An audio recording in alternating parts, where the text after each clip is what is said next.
وإن أوهن البيوت لبيت العنكبوت لو كانوا يعلمون. The weakest of homes is the home of the spider, if only they knew. And it's not just because of the web, but also for what happens inside it too. The most fragile of homes, home to the most ferocious of family feuds, a husband and wife relationship that is solely based on being used for consummation. See, as soon as they finish mating, the wife would then consume the body of her own husband. It's disgusting, and so can the children be too.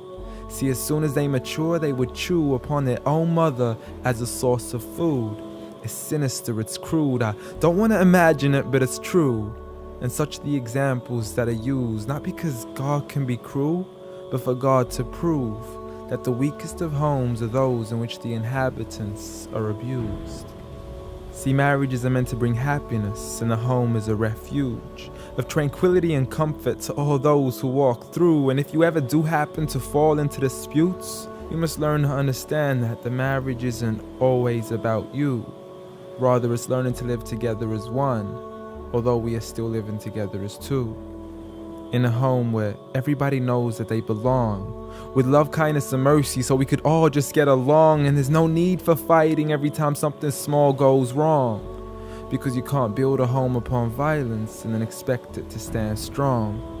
I mean, what kind of man would harm his wife in the darkness of the night, leaving her to bleed as he scars her for life, having to cover up her bruises as she tries to hide them from sight?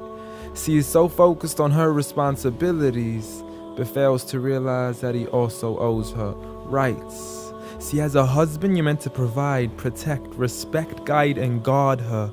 You are her garment, her lifelong partner, her Prince Charming who should charm her, her knight in shining armor.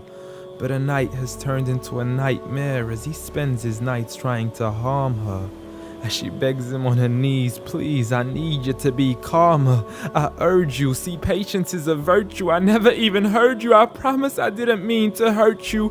Please don't be mad.